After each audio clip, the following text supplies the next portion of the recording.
पौराणिक मान्यता के अनुसार शेषनाग के कई अवतारों का उल्लेख मिलता है, जिनमें राम के भाई लक्ष्मण और कृष्ण के भाई बलराम मुख्य हैं। रामायण अनुसार राजा दशरथ के तीसरे पुत्र थे लक्ष्मण। उनकी माता का नाम सुमित्रा था। लक्ष्मण के लिए राम ही माता पिता, गुरु, भाई सब कुछ थे और उनकी आज्ञा का पालन ही इनका मुख्य धर्म था। वे उनके साथ सदा छाया की तरह रहते थे। भगवान श्री राम के प्रति किसी के भी अपमान सूचक शब्द को ये कभी बर्दाश्त नहीं करते थे। वास्तव में लक्ष्मण का वनवास राम के वनवास से भी अधिक महान है। 14 वर्ष पत्नी से दूर रहकर उन्होंने केवल राम की सेवा को ही अपने जीवन का ध्येय बनाया। वाल्मीकि रामायण के अनुसार उर्मिला जनक नंदिनी सीता की छोटी बहन थी और सीता के विवाह के समय ही दशरथ और सुमित्रा के पुत्र लक्ष्मण को ब्याही गई थी।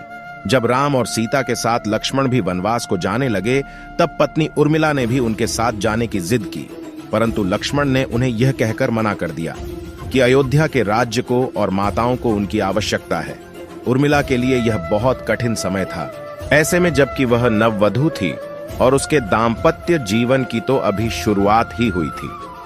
लक्ष्मण के वनवास जाने के बाद उर्मिला के पिता अयोध्या आए और उर्मिला को मायके चलने का अनुरोध करने लगे, ताकि मां और सखियों के सान्निध्य में उर्मिला का पति वियोग का दुख कुछ कम हो सके।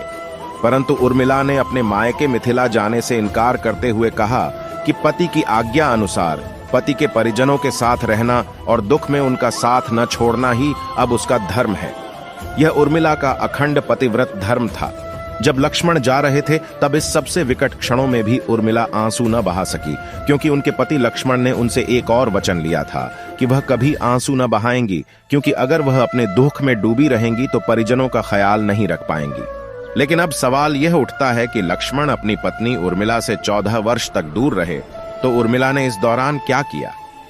इस संबंध में मान्यता कर आधारित एक कथा पढ़ने को मिलती है। इस कथा का वर्णन रामचरितमानस आदि में नहीं मिलता है। कथा यह है कि रावण के पुत्र मेघनाद को यह वरदान था कि जो व्यक्ति 14 वर्षों तक सोया न हो, वही उसे हरा सकता है। हालांकि लक्ष्मण अपने भाई श्री राम और भाभी सीता की सुरक्षा और सेवा में इतने लगे रहे कि वे 14 वर्ष तक सो ही नहीं पाए। कथा अनुसार उनके बदले उर्मिला 14 वर्ष तक सोती रही।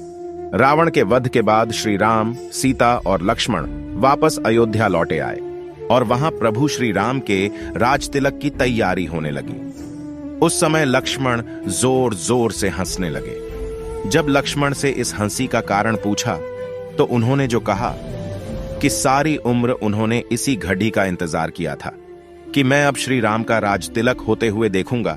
लेकिन अब उन्हें निद्रा देवी को दिया गया वो वचन पूरा करना होगा जो उन्होंने वनवास जाने के पहले दिया था।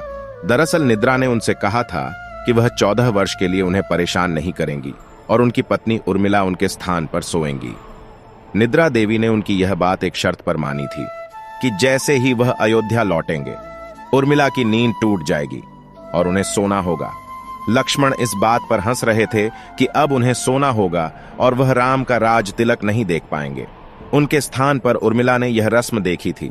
लक्ष्मण के उर्मिला से अंगद और चंद्रकेतु नाम के 2 पुत्र तथा सोमदा नाम की एक पुत्री उत्पन्न हुई। अंगद ने अंगदियापुरी तथा चंद्रकेतु ने चंद्रकांतापुरी की स्थापना की थी। उर्मिला के पतिव्रत का बल। एक अन्य कथानुसार लक्ष्मण की विजय का मुख्य कारण उर्मिला का पतिव्रत था। मेघनाद के वध के बाद उनका शव श्री राम जी के युद्ध शिविर में रखा हुआ था। उस शव को मेघनाद की पत्नी सुलोचना लेने आई। पति का छिन्न शीश देखते ही सुलोचना का हृदय अत्यधिक द्रवित हो गया।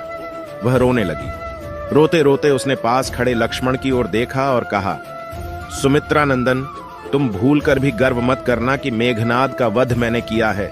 मेघनाद को धराशायी करने की शक्ति विश्व में किसी के पास नहीं थी। यह तो 2 पतिव्रता नारियों का भाग्य था। अब आप सोच में पड़ गए होंगे कि निद्रा देवी के प्रभाव में आकर अगर उर्मिला 14 साल तक सोती रही, तो सास और अन्य परिजनों की सेवा करने का लक्ष्मण को किया वादा उन्होंने कैसे पूरा किया? तो उत्तर यह है कि सीता माता ने अपना एक वरदान उर्मिला को दे दिया था। उस वरदान के अनुसार उर्मिला एक साथ 3 कार्य कर सकती थी।